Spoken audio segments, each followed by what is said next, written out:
Chapter 12. Bullwhip. Campfires along the river lit their way back to town. Carrying their shoes, the two partners were stuffed full of Sobelian beans, and between them they were richer by a thimbleful of gold. Jack's feet ached from hours in the ice-cold mountain stream, but he was too elated to care. His face was dirty and his clothes were dirtier. Praiseworthy's white shirt was splattered with mud. His umbrella was in tatters. "First thing tomorrow," said the butler, "we'll purchase boots." "If we had a tent like Pitchpine Billy," Jack said, "we wouldn't have to sleep in that old hotel. We could stay right on our claim." "We don't have a claim." "But we'll get one, won't we?" "Absolutely." "And a tent." "Why not?" "And a mule?" He said, "We need a mule or a burro to go prospecting." "A Mountain Canary for sure," said Praiseworthy. Jack tried to keep in step with his partner's long stride. "Pitchpine Billy thinks you're my father." "I heard him." "I don't mind." Praiseworthy pulled at his ear. When he gets an idea fixed in his head, he refuses to have it removed. I tried often enough, but he meant no offense." "None at all," said Jack, looking up. He liked Praiseworthy. He liked him especially as they swung along together, both barefoot and one as mud-splattered as the other. Partners were the next best things to be related, he thought. Better, maybe. A partner didn't have a hairbrush to you, even when you needed it. But there were times when he wished he had a father, hairbrush and all. They walked along, and from somewhere in the trees and shadows they could hear the wheeze of Weiner's concertina.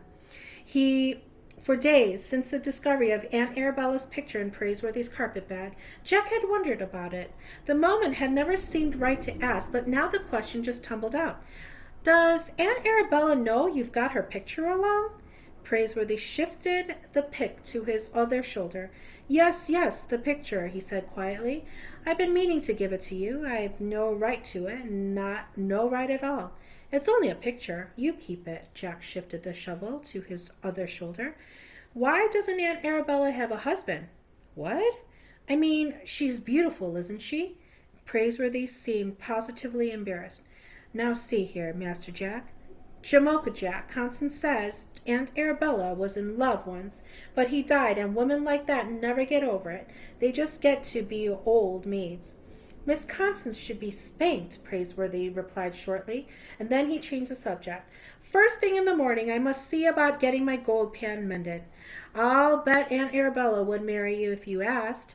Praiseworthy stopped as if struck, and then he began to laugh. "Now that is nonsense, Master Jack. Stuff and nonsense. A woman like Miss Arabella marries a gentleman, not a butler. It simply isn't done. I wouldn't permit such a thing. Not for a moment. Why, your dear Anne would be laughed out of Boston. Now let's hear no more of these fancies of yours. Come along." They resumed their stride, and Jack said no more. But Praiseworthy wasn't fooling him. No, sir. Praiseworthy hadn't carried off Aunt Arabella's picture. He would never do a thing like that. No, sir, not Praiseworthy.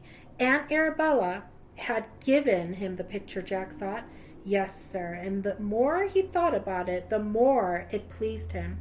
Soon the coal oil lights of Hangtown could be seen through the trees.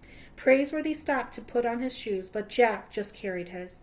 As they came along the streets, the men who sat and whittled stopped whittling. The standing and talking men stopped talking, and the coming and going men stopped coming and going.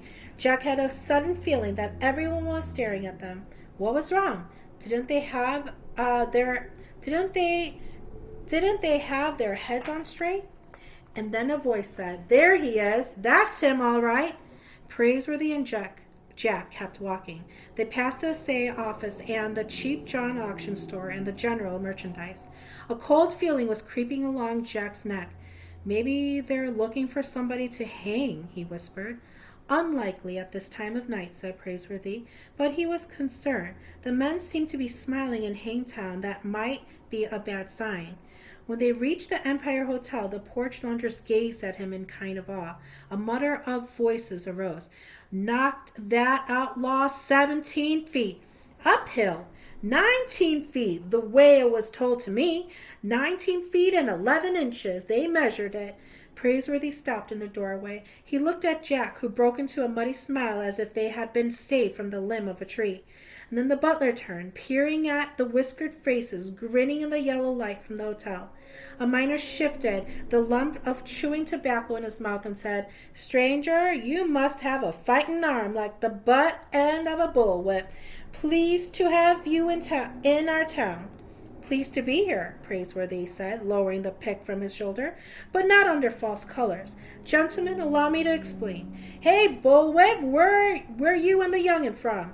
"Boston, sir. Gentlemen, our good friend and traveling companion, Mr. Jonas T. Fletcher, appears to have spread a grossly exaggerated account of what happened.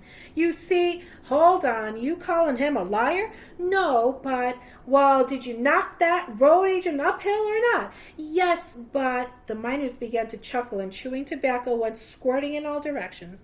They had taken an immediate fancy to Praiseworthy, and one by one they picked up the nickname. "How long you staying, Bullwhip?" Praiseworthy shouldered the pick. He gave up trying to explain. It seemed to him that every man in the diggings became hard of hearing when he wanted to, and he'd had enough of that for one day. If they preferred a tall tale to the facts, let them have it. "Bullwhip, you was there. Exactly how far was it?" Praiseworthy gave Jack a passing wink. As long as the citizens of Hangtown were determined to hang a reputation on him, it might as well be the best. "Gents," he said, "from where I was standing it looked 23 feet at least." A miner swallowed his cud of tobacco. "Oh, be joyful," he uttered. "Come along, Jamocha Jack," said Praiseworthy, turning into the hotel.